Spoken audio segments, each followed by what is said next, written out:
네, 저 이광재입니다. 제가 45분이니까 저한테 30분입니다. 30분 있다 하겠습니다. 저는 오늘 하고자 하는 것은 AI 시대에 우리가 어떤 전략을 가져갈 건가라는 부분에서 하나는 전 세계적으로 우리가 결국 경제 변동 현상이 정치 변동으로 이어지게 되는데 왜 오늘날 트럼프 대통령 현상이 생기고 유럽이 극우가 탄생하게 되느냐.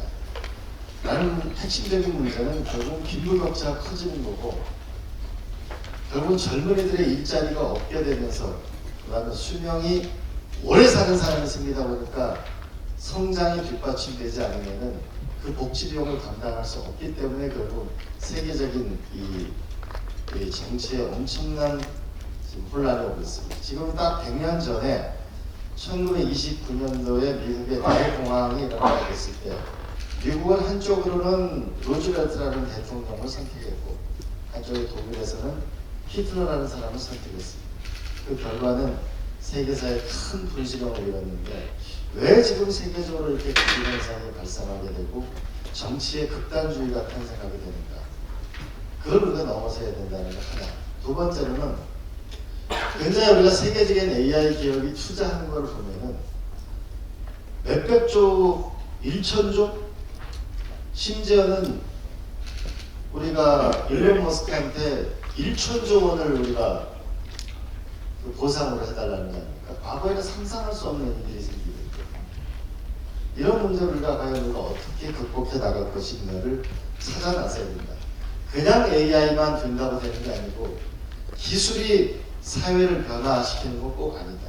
이런 면에서 접근을 해보고 있습니다. 현재 우리가 세 가지의 우리가 위험 속에 처하게 되는데 하나는 정치가 붕괴되는 거죠. 극단이 부활하는 거죠.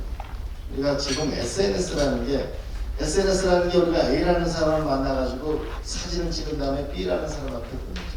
B라는 사람을 만나가지고는 C라는 사람한테 보내고 가족 넷이 모이면은 대화를 하는 게 아니고 전부 SNS를 해가지고 딴 사람하고 대화를 하고 있어요. 거대한 분열의 조직을 하는데 SNS는 기본적으로 비교의 매체예요. 우리가 호텔이나 어디 가서 좋은 장소에 사진을 찍어서 다른 사람한테 보내는 거예요. 이 비교는 거대한 불평등을 사람들의 인식 속에서 심어나가고 있다.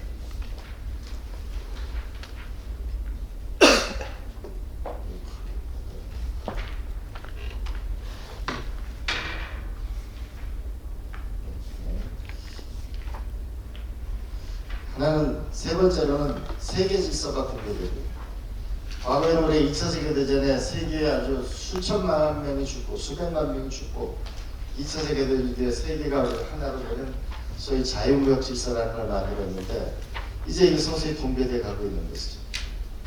그래서 전쟁의 위험은 점점 더 높아지고 있어요. 갈등의 위험도 점점 더 높아지고 있어요. 왜 그러냐? 정치인들이 탄생하는 것은 그 나라 국가 안에서 정치 지도자가 나오는 거고 과제는 전 세계 인류의 문제를 풀어야 되거든요. 영국의 블랙시트라는 것이 일반적으로 보면 나오지 않아야 되지만은 그것이 불평등에 기반하거나 도시와 일반 지방의 차이 때문에 그런 지도자를 뽑아내는 거거든요.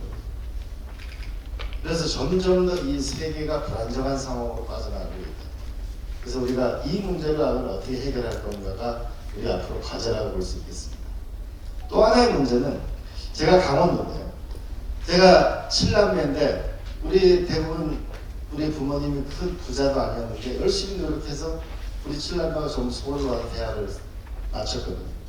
근데 지금 우리 자식들을 보면 조카들을 보면은 맞벌이 부부를 하는데도 애 하나 키우는데도 너무 허덕이고 있어요.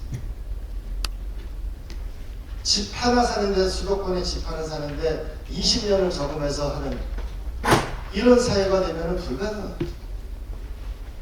그리고 1년에 교육 예산이 초중고등학교 예산이 100조 원인데 사교육비가 40조 원이고 한 반에 30명의 학생이 있으면 10명은 자고 있고 학교 밖에 아이들이 계속 늘어나고 있어요. 이 문제를 어떻게 해결할까요? 더군다나 수명 100세 시대 인간이 나오면은 65살에 정년을 하고 나면은 55년 동안 뭘 먹고 살아요?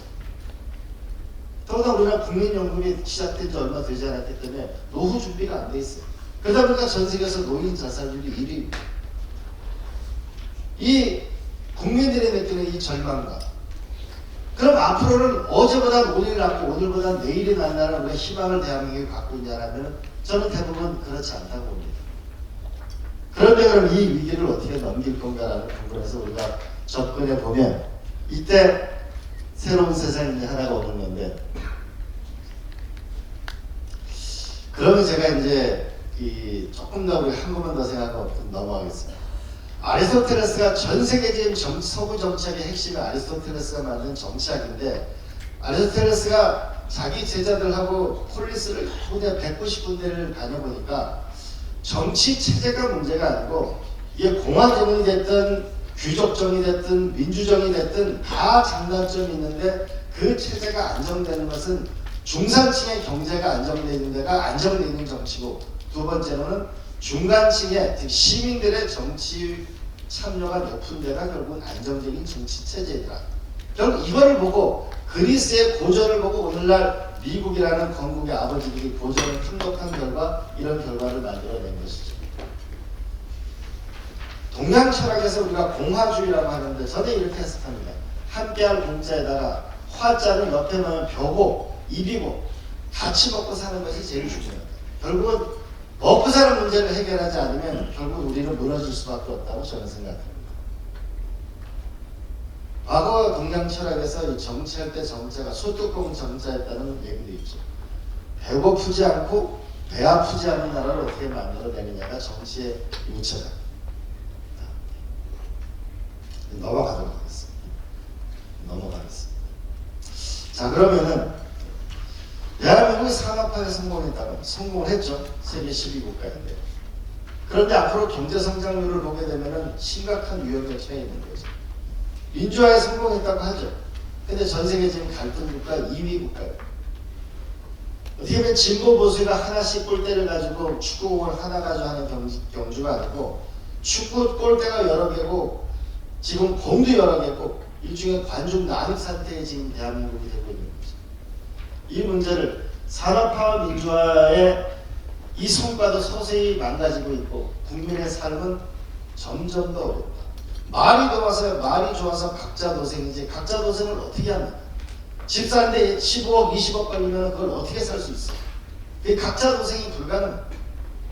그러니까 젊은이는 코인에 매달리는 거고 영끌해서 주식하는 거고 대출 받아서 집 살려고 하다 보니까 이게 지금 사회 자체가 굉장히 어려운 처해 있는 거죠. 이런 와중에 우리가 AI라는 게 등장하게 됐습니다. 이제 점점 더 경제가 어려워지고 있죠. 다음 페이지 넘어가겠습니다. 그래서 저는 이제 제 스스로를 반성해 볼 때 산업화, 경제가 성장하면은 국민들의 삶이 나아지지 않을까라고 생각했던 것. 그거 자체도 부족한 점이 있고, 민주화가 되면 과연 국민의 삶은 나아질까라는 부분에서도 그 부분에서도 어떻게 보면 우리 사회는 보수가 산업화가 목적이었고 민주화 세력은 진보는 민주화가 목적이었는데, 그런데 그 사이에 국민들의 삶이라고 하는 부분에서 보다 이제 새롭게 생각해야 될 때가 뭔가 아닌가라고 저는 그렇게 생각합니다. 그런데 이제 AI라는 게 등장했어요. 전대미문에 이것이 과연 제가 하루에 한 2시간 정도 이 인공지능과 일을 하는데 쓰면 쓸수록 이게 앞으로 어떤 세상을 몰고 오게 될까? 처음에 AI가 나왔을 때 성경에 나오는 선악과를 인간이 먹었는지도 모릅니다. 도저히 후퇴할 수 없는데 이것이 앞으로 미래를 어떻게 끌고 갈지 알 수 없는 미래를 가져오게 될 것인데, 근데 분명한 것은 AI는 질주하게 될 것이다. 우리 박정희 대통령이 산업화라는 중무장대한 산업을 중화공업을 만들었고, 김대중 대통령이 노무현 대통령이 IT의 시대를 열었다면은 이제 AI 시대가 본격화될 거라고 저는 생각합니다. 그러면 이 경제라고 하는 것은 기본적으로 자식이 두 명, 일란성 쌍둥이인데 하나는 성장하지 않으면 무너지게 돼 있어요. 근데 또 하나의 자식은 불평등이라는 자식이 또 하나 존재해요. 하나는 성장하고 이 또 하나의 자식이 불평등한데 이 불평등의 문제를 어떻게 넘어서느냐가 중요한데, 그러면 경제 성장이 국민의 삶의 질로 전환될 수 있는 발전 방식을 찾아내야만 AI 시대에 우리가 살아남을 수 있다고 봅니다. 그러면 기본적으로 인간에게서는 벌이나 소득이나 일자리는 늘어나야 되고 비용 부분에서 가장 많은 비용이 발생하는 것은 보육비나 교육비, 주택비, 교통비, 문화생활비, 여기서 비용이 떨어져야 돼. 지금처럼 아이의 영어 학원비가 60만원, 80만원, 100만원 하면은 불가능한 거죠. 강남 사람들의 가처분 소득의 40%가 과잉이면은 이 사회는 지속 불가능한 거예요. 그러면 자, 소득은 올라가고 비용은 떨어뜨리는 발전 방식을 과연 AI 시대에는 만들어낼 수 있는 건가? 이게 제가 가장 고민이 많은 거예요. 그러면은 해법은, 첫 번째 해법은 저는 이렇게 봅니다. 대통령실을 비롯해서 18개의 부처와 40몇 개의 산하기관이 저는 문제를 내고 그거를 AI 솔루션을 찾는 경진대회를 해야 된다고 봅니다. 행안부는 전자정보를 넘어서 AI 정보를 어떻게 만들어낼 거예요. 기상청의 빅데이터를 가지고 어떻게 하면 정확한 기상정보를 줄 것입니다. 중소기업진흥공단에 있으면 340가지를 중소기업을 진흥 보조금 정책을 쓰는데 그걸 어떻게 하면 효과적으로 만들어낼 것인가. 자기를 혁신하는 것, 또 하나는 미래의 기업을 만드는 것을 대통령실부터 전 산하기관까지 1년에 한 번씩 해서 대규모 경진대회를 하면은 저는 큰 변화가 오고 거기서부터 결국은 변화의 동력은 시작될 거라고 생각합니다. 다음 페이지 넘어가겠습니다. 그 다음에 첫 번째가 정부가 주도하면 두 번째로는 AI라는 게 자기가 잘하는 것에 AI를 갖다 붙이는 거라고. 저는 대한민국은 제조업의 4대 강국이죠. 그런데 그럼 이 제조업이 앞으로 어떻게 될 건가라는 거는 제조업에서 압도적 우위를 가져야지만 안 되는데 그런 면에서 결국은 AI하고 제조업과 어떻게 만나는가 솔루션을 찾아내는 게 중요한데 이런 문제가 있는 거죠. 중국은 일하는 로봇을 3천만 대를 만듭니다. 이제 저 태산에 가면은 로봇이 몇 쓰레기를 줍습니다. 서서히 이번에 현대자동차가 만든 저 공장을 가보면은 수만 평의 저 공장에 사람은 몇백 명밖에 없습니다. 자, 그럼 다크 팩토리, 밤에 불 꺼지더라도 로봇이 계속 일하는 공장을 어떻게 만들어낼 거냐? 그럼 이건 사회적인 대타협이 일어나지 않으면 안 되는 거죠. AI가 와 있는 내 일자리가 사라지는 거예요. 그럼 이걸 어떻게 우리가 사회적 대타협을 만들어내느냐가 중요해서 제조업의 생산성을 높이지 않으면 우리나라 제조업이 지금도 인건비와 세금, 물류비를 따라 전부 외국으로 나가는데 다 나가버리고 없을 거예요. 더구나 트럼프 대통령이 이렇게 강제하지 않아도 매년 500억 달러, 600억 달러가 미국에 해외에 투자를 했는데 점점 더 우리는 사람이 없어지고 말 것이다. 그러면 제조업에서 어떻게 하면은 이 AI를 받아들일 건가라는 거 하나. 두 번째는 대한민국의 제조업이 강한데 자동차 부품 회사는 대부분의 앞으로 로봇을 만들 수 있는 나라인가 아닌가가 저는 결정지을 거라고 봅니다. 많은 사람들이 AI 지금 이 챗 GPT 쓴다고 해봐야 매출액이 얼마나 나오겠어요. AI의 기계가 붙냐 안 붙냐가 핵심인데 그게 결국은 피지컬 AI라는 건데 대한민국은 다행스러운 거는 자동차 부품 부산, 경남, 울산 이 일대에 자동차 부품 산업과 제조업이 있기 때문에 이것을 로봇으로 만드는 그 회사로 전환하는 대전환을 만들어낼 수 있느냐가 대한민국의 제조업이 사냐 못 사냐. 하나는 다크 팩토리를 만들어내는데 사회적 대타협을 이뤄낼 수 있느냐. 두 번째로는 이 AI라는 공정 자체에서 우리 로봇을 만드는 세계적인 이 제조업 강국으로 갈 수 있느냐 없느냐가 첫 번째 과제라고 봅니다. 세 번째는 결국 AI가 이번에 우리 수능 문제를 풀었습니다. 다 못 풀었죠. 국어 같은 경우에는 그렇게 높은 점수가 아니었어요. 그러니까 서울에 있는 대학을 들어가기 쉽지 않다는 결론이 났어요. 근데 얘는 점점 더 똑똑해지겠죠. 수학은 점수가 높았어요. 그런데 자 이제 요번에 연세대학, 고려대학 학생들이 학교에서 컨닝을 했다는 게 문제가 됐는데 영국에서는 AI 놓고 시험을 보게 합니다. 우리 옛날에 공과대 학생들이 전자수천 놓고 다 시험 봤잖아요. 오픈북하고 시험을 봤어요. 다 문제를 아는 거를 외우는 걸 왜 자꾸 학생들한테 외우라는 걸 시키는 거를 우리가 이제 그런 과거의 교육을 벗어나버려야 돼요. 그러면 우리가 잘할 수 있는 거는 현재 오바마 대통령이 한국 교육이 좋다고 그렇게 많이 얘기했어요. 저는 이렇게 생각합니다. 유아부터 유치원부터 초중고등학교까지 최고의 교육 교재를 대한민국 EBS가 가지고 있어요. 그것도 대부분 디지털라이징 돼 있어요. 저는 여기에 AI를 갖다 붙여야 된다. 빠른 속도로 공부할 수 있고, 만약에 이걸 공부하게 되면 국민들은 훨씬 더 저렴하게 공부를 쉽게 할 수 있습니다. 안산에 있는 디지털 미디어 고등학교라는 곳을 가면 옛날 공고였었는데 거기에 있는 CEO가 전부 AI로 아이의 성적을 계산해서, 쉽게 얘기하면 내가 수학에서는 확률에서는 약한데 내가 함수에서는 강하다. 확률이 얼마인가? D 그레이다. 그럼 D 문제를 다 푸는 C로 넘어가게 돼 있습니다. 이런 방식을 통하면 우리가 훨씬 더 미래지향적인 교육을 저렴하게 받을 수 있다. 또 하나는 만약에 이 AI를 이용한 EBS를 이용하면 세계적인 교육 플랫폼이 생깁니다.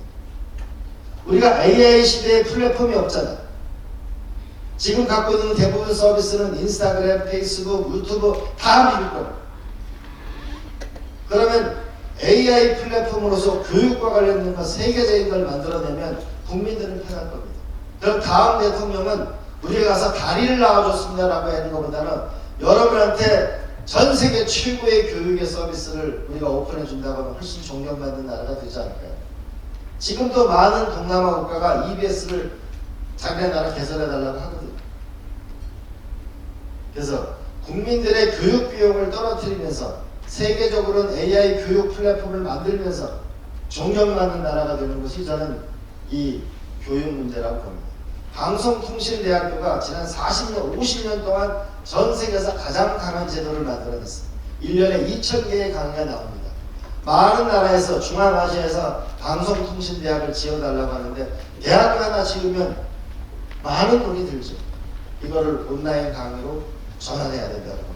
그래서 교육에 성공해야만 AI 시대에 가장 앞서가는 나라가 되고 국민들은 저렴하고 질 좋은 교육으로, 이것이 세계적으로는 교육 플랫폼으로, 교육 산업만큼 큰 산업이 없습니다. 먹고 사는 거, 입는 거 빼놓으면 그 다음에 가장 큰 게 교육 산업입니다. 산업을 일으킬 수도 있고, 그러면 AI와 관련된 수많은 벤처와 스타트업이 나올 거라고 저는 생각합니다. 교육과 관련해서. 만약 우리나라가 강한 게 뭡니까? 의료 아닙니까? 지난 40년 동안 대한민국 1등을 거는 것이 의과대학. 근데 지난 40년 동안 저도 연세대학 법대를 나왔지만 1등을 거는 법과대학은 우리한테 많은 것을 시사하고 있지. 자, 그러면 우리가 의료의 수술에 관한하는 전 세계 넘버원이라고 볼 수 있습니다. 그럼 만약에 한번 이렇게 생각해 보죠.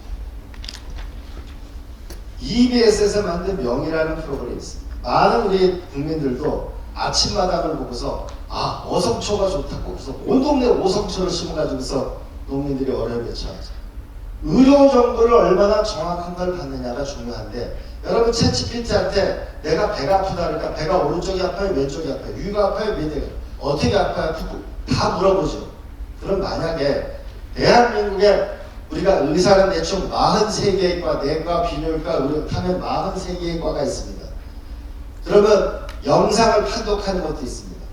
그럼 거기에 명의를 갖다 붙이면 AI가 버티컬 AI를 만들게 되면 대한민국은 전 세계를 상대로 국민들은 AI 주치의를 만들 수 있습니다.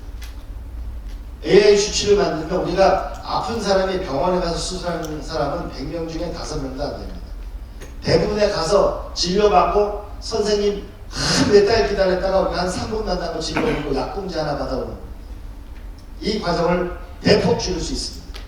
저희 아버님 어머니 강원도 시골에 사시는데 보면 약봉지가 너무 많아. 오늘은 이 병원 가서 약 타고 주고 내일은 저 병원 가서 다음에 아프시면 저 병원, 약이 너무 많아요.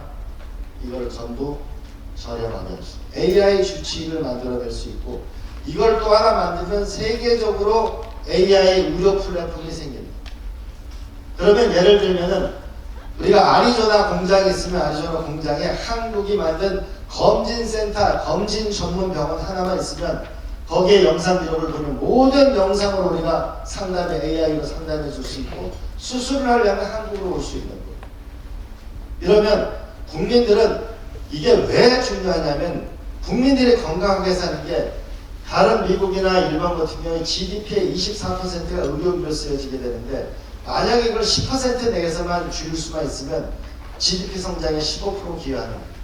그리고 개인이 건강해야 행복하고 가정도 국가도 행복해질 수 있습니다. 의료 문제는 거대한 그리고 무엇보다 원주에 가면은 건강보험하고 심평원이라는 전 세계 최고의 의료 데이터가 대한민국이 가지고 있습니다. 의료 데이터가 있어야 데이터가 AI와 결국 결합이 돼야만 미래를 열 수 있다는 겁니다. 그러면 의료 문제도 하나를 해결했습니다. 그죠? 제조업 문제, 교육 문제, 의료 문제를 해결했습니다. 다음 문제. 또 하나인데 우리가 인간이 문화생활을 하죠. 우리가 여러분 다큐멘터리에 사람은 왜 오는가 이런 다큐멘터리가 있던데 우리가 알타미라 동굴 벽화를 보게 되면 그게 도대체 몇 년 전인데 동굴에다가 그 소를 그려놓고 그랬을까? 인간은 왜 그런 일을 하는 걸까? 왜 스포츠를 만들고 그러는 걸까? 왜 그림을 그리고 음악을 들으면 기분이 좋고 슈베르트를 만나면 기분이 좋고 왜 그럴까 인간? 앞으로 문화의 소비는 점점 더 커져나갈 거예요. 여러분 휴대폰 요금 나오는 거 보면 알잖아요. 부가 서비스 요금이 통화 요금보다 훨씬 많잖아요. 이제. 한 가정에 웬만한 그 4인 가족이면 통신 요금 점점 많이 나옵니다. 그러면 문화생활을 중요한데 한국이 웹툰과 웹소설에서는 세계 넘버원입니다. 요즘에 나오는 서울 자가의 김부장 이야기 때문에 대한민국이 뜨겁죠. 이거 웹툰에서 웹소설에서 시작한 거죠.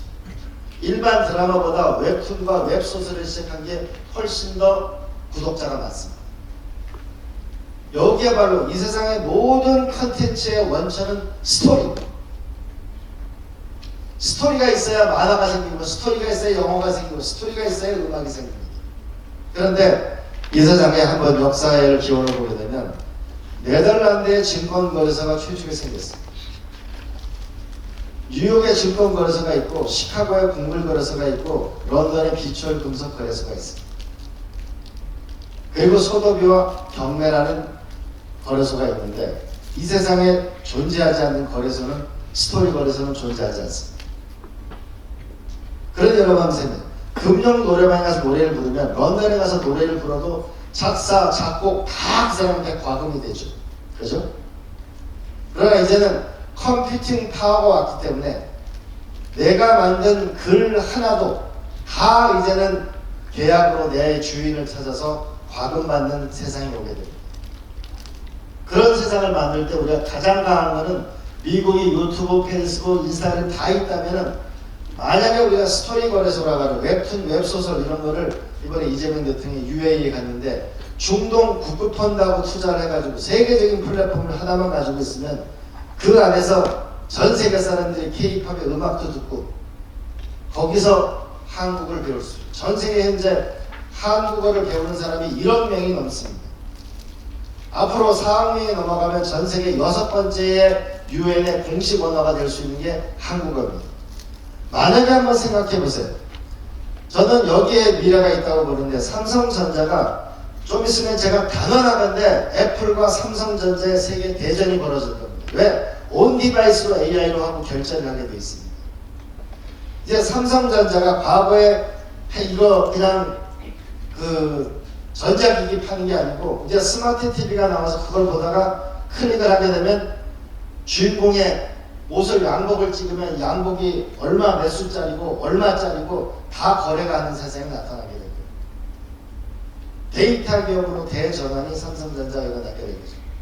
그러면 만약에 삼성전자와 이런 디바이스와 이런 세계적인 플랫폼 우리가 제조, 교육, 의료, 문화 이걸 갖고 있다면 세계 강력한 나라가 될 수 있다는 거죠. 다음 또 하나는 수명 120세인가에 나왔는데 이 모든 인간의 꿈은 건강하고 오래 사는. 근데 건강하게 살려면 먹는 거, 운동, 의료, 스트레스. 우리가 동네를 보게 되면 많이 생기는 거예요. 필라테스. 필라테스는 2차 세계대전에 독일 사람 영국한 포로 수용소 안에 잡혀있다 보니까 이 사람들한테 운동을 시켜야 되는데 작은 공간에서 운동을 시키는 방법이 뭔가를 연구하다가 부인이 간호사였고, 그래서 미국 가서 만든 게 필라테스. 그 다음에 명상치료연구소, 명상연구소, 마음연구소 엄청 많이 생기죠. 왜? 스트레스가 많아지니까. 왜 구글이 그렇게 명상에 대해서 명상이라는 거대 산업이 앞으로 발생하게 됩니다. 우리가 히포크라테스와 서양의 의학의 아버지인 히포크라테스, 동양의 중국 철학, 중국의 의학의 아버지라고 볼 수 있는 황제 내경의 공통점은 인간과 자연과의 조화, 인간의 장기 내의 조화, 인간과 사회와의 조화를 얘기합니다. 우리가 오장육부라는 것에 따가지고 육조판사라는 게 중국의 정부 조직이 거기서 생깁니다. 그러면 이 바이오가 AI 때문에 성공하는데 왜 그러냐? 지난번 코로나가 왔을 때 보면 역시 미국은 미국이었어요. 미국밖에 못 만들었죠. 노벨상을, 화학상을 몇 명이나 낸 일본도 못 만들었어요. 백신. 그런데 모더나라는 걸 보게 되면 모더나가 AI로 임상실험을 합니다. AI로 임상실험을 하게 되면 훨씬 더 2상, 3상에서 막대한 돈이 들어가는 것 때문에 한국의 제약산업을 못 만들었는데 이제 그 길이 열리게 됩니다.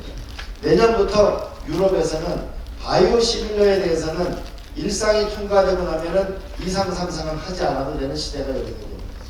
한국이라는 게 수명 100세 시대에 바이오가 열리게 되면 여기서 가장 강력한 나라가 될 것이다. 우리가 서서히 한번 보세요. 기능성 식품, 기능성 음료, 화장품, 바이오 시밀러, 신약 이런 단계로 진행하게 됩니다. 지금 보세요. 우리나라 라면이 세계를 휩쓸죠. 김밥이 세계를 움직이죠. 또 하나는 화장품이 우리가 미국의 전체 시장의 현재 4.4%밖에 미국의 화장품 시장을 점유하지 못하고 있는데 점점 더 폭발적으로 들어가죠. APR이나 파마 리서치나 코스맥스나 화장품의 시대를 끌고 가요. 서양 사람들이 볼 때는 한국 사람이 날씬하잖아요, 비교적. 그리고 나이에서 비교를 하게 되면 50살, 60살 돼도 한국 사람은 그렇게 나이가 안 들어 보이죠. IOC가. 그래서 제가 네덜란드에 가보니까 바이닝햄이라는 그 인구 4만밖에 안 되는 도시에서 그 식품 하나로만 60조 원을 하는데, 식품 하나로만. 근데 거기 가니까 베저터블 치즈라는 걸 집중적으로 연구를 하고 있어요. 베저터블 치즈가 뭐냐면 한국의 김치, 다 발효식품. 인간에게 세포가 10조 개라면 몸 안에 있는 미생물이 30조 개에서 40조 개쯤 됩니다. 미생물과 함께 작용할 수 있는 이게 어떻게 될 건가가 될 것이다. 그다음 또 하나는 자연적으로 제가 해결했어요. 일자리 문제. 그 다음에 교육 문제, 의료 문제, 문화생활 문제를 해결했는데 이 집 문제를 해결해야 됩니다. 집 문제를 어떻게 해결했냐? 산업혁명 시대의 그 부가가치는 공장이 부가가치를 냈어요. 구로공단, 포항제철, 창원, 여수화학단지, 박정희 대통령 다 도시를 만든 겁니다. 인류의 위대한 지도자는 도시를 만드는 겁니다. 도시를 통해서 새로운 문명을 만드는 겁니다. 김대중 노무현 대통령은 판교라는 IT에 집적화된 도시를 만들었습니다. 여러분 제가 판교에 있는데 강원도와 판교를 왔다 갔다 하는데 판교가 1년에 170조 원짜리합니다. 300만 도시에 부산이 140조, 150조쯤 합니다. 근데 판교가 60만 평 미만입니다. 그만큼 집적화된다는 것은 강한 힘을 가지게 만듭니다. 실리콘밸리가 뭐 어마어마하게 큰 게 아니잖아요. 우리가 MIT하고 하버드가 만든 그 켄달 잭슨이라는 게 뭐 세계도 어마어마한 그게 뭐 크지 않잖아요. 혁신이라고. 그러면 후기 산업 사회는 빌딩이라는 게 부가가치를 냈는데 앞으로는 저는 컴팩트한 도시, 이제 저 일산에서 출근해가지고 판교까지 오는 막 2시간씩 출퇴근하는 이제 출퇴근해야 하는 그 시대는 사라지게 될 것이다. 왜? AI 때문에. AI는 공간 혁명을 가지고. 그럼 이제 앞으로 아파트 단지 자체가 집이자 회사이자 일하는 곳이자 문화생활을 하는 곳으로 바뀌게 될 것이다. 이걸 누가 만들어내느냐. 구글도 미래도시에 도전을 하죠. 마이크로소프트사도 미래도시에 도전을 하죠. 사우디의 왕세자도 네옴시티라는 걸 가지고 도전을 하죠. 시진핑 주석도 숭안 신구를 만들어서 미래도시에 도전을 하죠. 마이크로소프트사에 가니까 이렇게 써있더라고요. 도시의 OS를 지배하는 자가 세상을 지배하게 될 것이다. 여러분 안드로이드냐 이 휴대폰 하나의 OS를 가지고 세상의 경제를 끌고 가는데 한 도시는 물도 써야지 사람 움직여 의료 모든 것이 있는 이 도시의 OS를 만드는 거. 아파트 단지 새롭게 설계하고. 두 번째로는 대한민국의 대학교가 330개가 있습니다. 벚꽃 피는 순서대로 망한다고. 망할 가능성이 있다고 합니다. 그러면 대학교는 평균 작은 대학교는 10만 평, 큰 대학은 40만 평씩 합니다. 전라북도 한가운데 전북대학교 수십만 평입니다. 거기에 건물 100개쯤 있습니다. 우리나라 웬만한 대학의 건물의 강의실 사용료는 50%가 안 됩니다. 그러면 이 대학 캠퍼스를 고민하면 안 되나요? 대학교는 벤처 기업은 들어가는데 왜 일반 기업은 들어갈 수가 없는 거죠? 제가清華대학에 가보니까 대학교 안에 호텔도 2개고 거기 구글이고 다 들어와 있더라고요.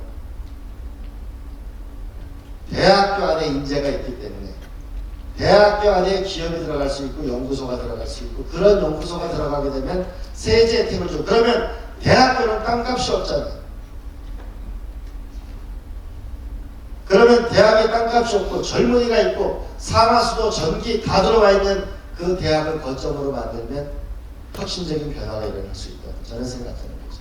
그러면 박정희 대통령을 다시 한번 본받아 보면은 포항제철 우리가 경상북도에 구미전자를 키울 때는 경북대학교 전자과, 금호공대, 경북대학교 전자과는 전국적으로 알아주는 전자과였고 몇백 명을 뽑았습니다. 부산대학교는 기계공학과. 이제 그 이후에 김영삼 대통령이 전국을 전부 종합대학을 만들어 보니까 이런 문제가 생기는 거죠. 그래서 대학 도시를 만드는 거죠. 만약에 카이스트하고 충남대학교가 100만 평쯤 됩니다. 충남대학교가 아직도 논이 있어요. 논과대학이 있어서. 강원대학교가 홍천에 연습님이 1000만 평입니다. 부경대학교하고 용호동 캠퍼스하고 대학 캠퍼스가 2개. 이 대학 캠퍼스를 고밀화를 만들어내게 되면 기업은 저렴하게 들어갈 수 있고 대학생은 실질적으로 실전을 하면서 일을 할 수 있습니다. 대한민국의 대학 졸업자 본인의 전공하고 회사 다니는 것은 일치율이 40%도 안 됩니다. 왜? 성적 순으로 들어갔습니다. 본인의 적성이 뭔지도 모르고. 그래서 이 앞으로 대학 도시를 만드는 게 핵심이라는 다음 페이지. 그럼 이제 새로운 자본주의가 있습니다. 자, 그러면은 좀 정리를 해 나가겠습니다. 그러면 일자리도 만들어지게 되고 또 하나는 우리가 비용 부분에서 교육, 의료, 문화 이런 걸 해결했어요. 질문제고. 그런데 지금 AI 기업을 보니까 엔비디아가 시총이 수천조. 엔비디아 직원을 보니까 80%가 100만 장자예요. 42%가 2,500만 달러 이상이니까 400억 이상 가진 사람. 그럼 앞으로의 이 플랫폼 말이 좋아서 1인 기업이지 어떻게 보면 1인 기업이고 어떻게 보면 플랫폼 노동자고.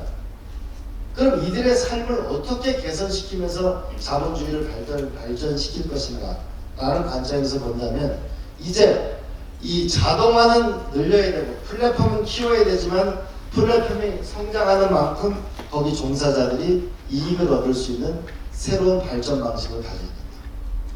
지금은 스탁옵션 정도인데 이제 RSU 제도라는 걸 본격적으로 대한민국이 도입할 필요가 있다고 다음 페이지에 나오거든요. 그래서 이 RSU 제도 같은 걸 주고 그 다음에 처음부터 입사하게 되면 주식을 주고 그렇게 해서 지금은 우리가 벤처 스탁 옵션이나 주식을 받는 순간 우리는 세금을 내야 됩니다. 그러니까 그게 돈이 될지도 모르는데 방법이 없잖아요. 미국처럼 과세제도 자체를 전면적으로 바꾸고, 그래서 이 주식을 받으면 우리가 회사가 상장하면 본인도 돈이 돼야 되는 거죠. 또 하나는 우리가 플랫폼 기업에서 배달을 한다고 치면은, 배달을 하게 되면은 짜장면을 100그릇 담는 사람하고 200그릇 배달한 사람하고는 그 회사의 밸류를 달리해야죠. 그래서 플랫폼은 키우지만 거기에 산 사람들을 어떻게 이익을 얻을 수 있게 만드느냐가 저는 성패가 달려있다고 생각합니다. 그런 면에서 우리가 첫 번째 성공한 사례가 유튜브입니다. 만약 유튜브에 올렸는데 여러분 돈을 안 준다고 생각해보세요. 누가 유튜브를 그렇게 열심히 하겠어요?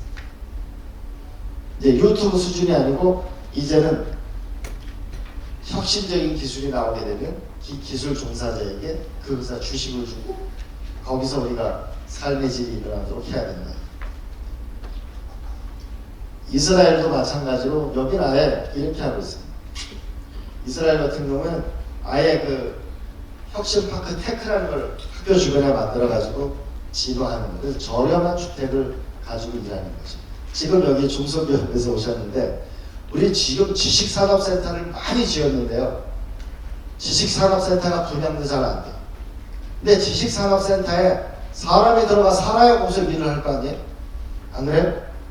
벤처하는 친구들이 돈이 없으니까 지식산업센터에 살아야겠는데 거긴 주거단지에, 거기는 지식산업센터이기 때문에 사람이 들어가 살 수가 없어요. 우리가 개발자 입장에서 보기에는 레지던스 같은 게 있어가지고 한 달, 두 달 프로그램을 집중적으로 하고 떠날 수도 있잖아요. 그리고 미국의 실리콘밸리 보면 전체 1층이 다 스타벅스처럼 되어 있죠. 그래서 다른 회사 직원도 올 수도 있고, 외국 영화에 보면은 초등학생들이 가가지고 CEO한테 질문을 많이 하는데 우리 전부 1층에 관리하는 사람 몇 명 있고 텅텅 비어있어요. 그거를 만약 문을 개방해가지고 전체적으로 교육시설을 만들고 초등학생 오게 되면 네이버는 이런 것이고 쿠팡은 이런 것이고 이렇게 할 수 있도록 바꿔야 돼요. 그렇게 해서 우리가 빅테크 종사자들이 저렴한 명, 제가 판교에 있어 보니까 9만 명의 여기 젊은이들이 일을 하는데 한 5천 명만 근처에 살고 7만 5천 명이 집값 때문에 저 멀리 출퇴근이 1시간 반, 2시간 막 이렇게 되니까 이게 보통 괴로운 일이 아니에요. 그래서 앞으로 지식산업센터를 만들든 뭐를 만들든, 근데 이런 게 사실은 대학 캠퍼스 안에 있으면 훨씬 쉬운 거죠. 근데 현행 법으로는 대학교 안에 숙소는 기숙사 외에는 지을 수가 없습니다. 근데 미국은 대학교 안에 선생님도 살고 교수도 살고 학생도 살고 다 살잖아요. 제가 이렇게 얘기하면 여러분 학교 앞에서 원룸하시는 분하고 하숙하는 분은 어떻게 됩니까? 그거를 결국 이 사회적 타협을 만들어내는 게 핵심이죠. 그래서 카이스트는 아예 대학교 당장을 없애고 그 한가운데다가 기숙사를 크게 짓겠다는 생각을 하고 있죠. 캠퍼스와 같이. 그래서 이제 결론을 내려가겠어요. 그러면 많은 사람들이 AI 기술을 얘기하는데 이 AI 기술은 중앙 집중화되는 것을 말합니다. 그리고는 거대한 자본이 모여서 우리가 루시라는 영화를 보게 되면 마지막에 가면은 얘가 공부를 너무 잘해가지고 컴퓨터로 바꿔버립니다. 그럼 이것을 넘어가는 무엇인가가 있어야 되는데, 그러면서는 새로운 자본주의나 새로운 민주주의나 새로운 공화주의를 향하는 빛들이 있어야 우리가 앞으로 갈 거다. 마지막으로 끝을 다음 페이지. 그럼 이런 나라를 만들려면요, 뭐를 해야 되는가? 이 광제연금제인데, 젊은이가 도전하는 나라를 만들어야 되고, 65세가 넘으면은 노후 불안이 없어요. 우리가 서커스를 할 때 쫙 멀리 뛸 때 만약에 밑에 저 그물이 없으면 그거 누가 뛰겠어요? 그러면은 1억 태어나면 1억을 국가펀드에 넣습니다. 그러면 KIC 정도의 수익률을 가지면 8%면은 이게 20년을 굴리면은 3억 8천만 원이 됩니다. 그러면 20살에 1억 원을 주는 겁니다. 이게 경제학자의 오랜 논쟁인데, 자산을 형성하게 해주는 게 낫느냐 아니면 그때그때 돈을 주는 게 낫냐. 자산을 형성해 주는 게 낫다. 그리고 이 그러면 2억 8천만 원을 가지고 45년을 굴리면은 이게 58억쯤 됩니다. 그러면은 30억 원을 가지고 은퇴를 하시고 20억 원은 국가가 회수합니다. 괜찮은 제도 같잖아요. 그죠? 이렇게 하면 됐으면 좋겠죠. 그래서 제가 연구를 많이 한 거예요. 진짜요. 근데 이렇게 되면 국가가 돈이 많이 들어가 30만 명 태어나면 30조로 시작하지만 나중에 65세가 되면은 20억씩 가져가는 거기 때문에 매년 600조 원씩 국가가 들어갑니다. 그리고 이 돈은 사라지는 돈이 아닙니다. 그래서 이런 거를 만들어서 과거 국가는 국민으로부터 세금을 걷어가지고 쓰는 사람이었는데 이제는 국가가 돈을 버는 나라로 바뀌어야만 살아갈 수 있다.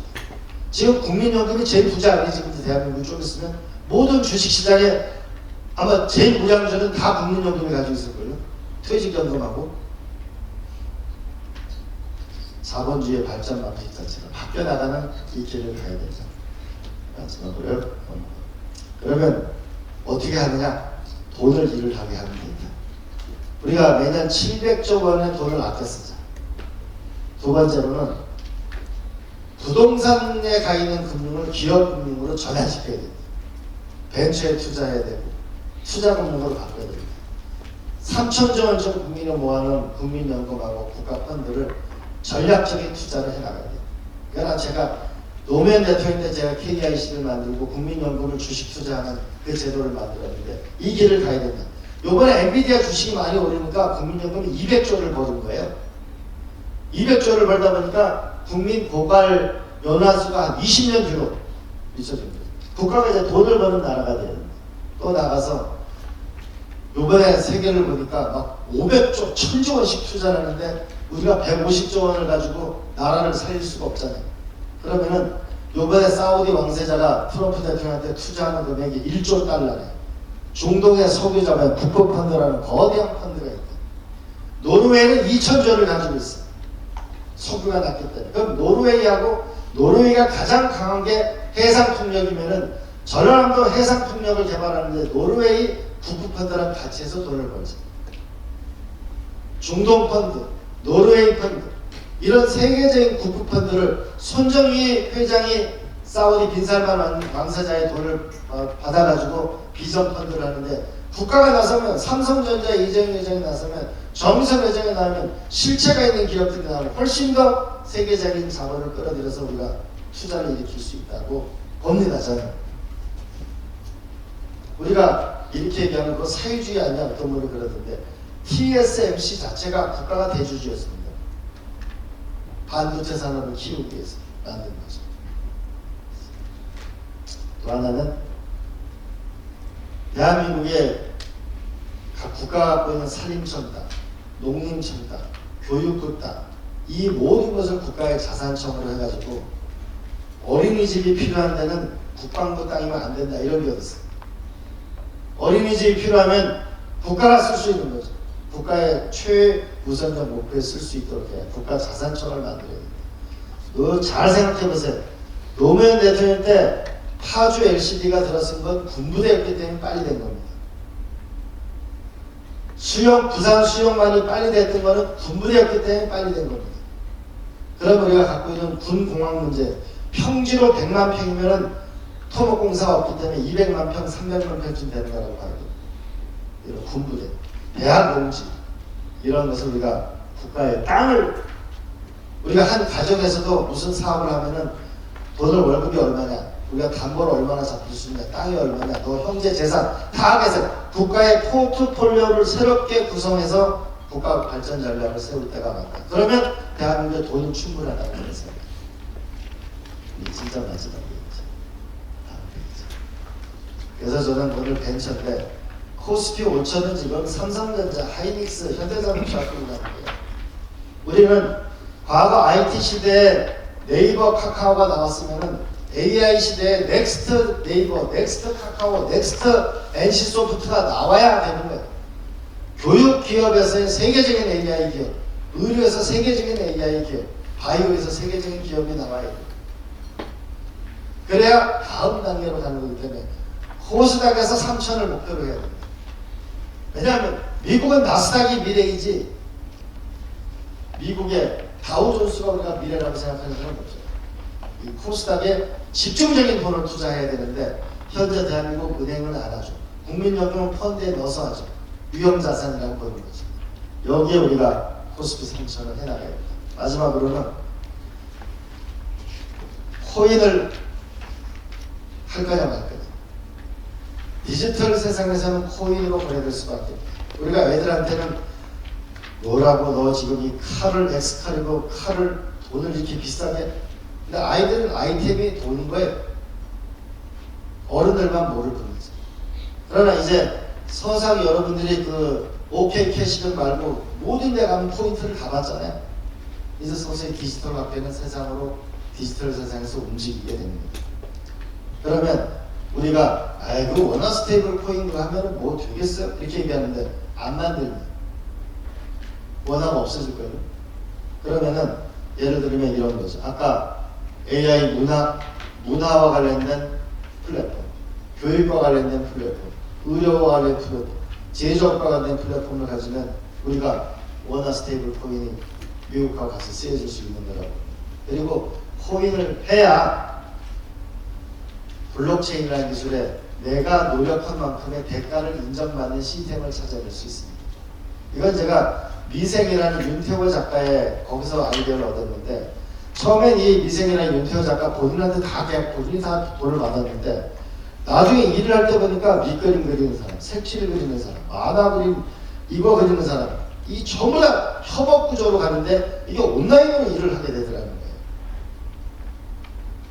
그러면 일하는 만큼 대가를 받으려면 이거는 블록체인 기반의 지분 증명이라는 그 기술을 가져야 될 것이고, 이것이 AI로 직접화돼서 결국은 새로운 부가가치를 만드는 세상이 올 거라고 저는 생각하고 있습니다. 이 자리에 계신 분들이 결국 그냥 AI 기술을 쫓아가서는 새로운 주인공이 안 될 겁니다.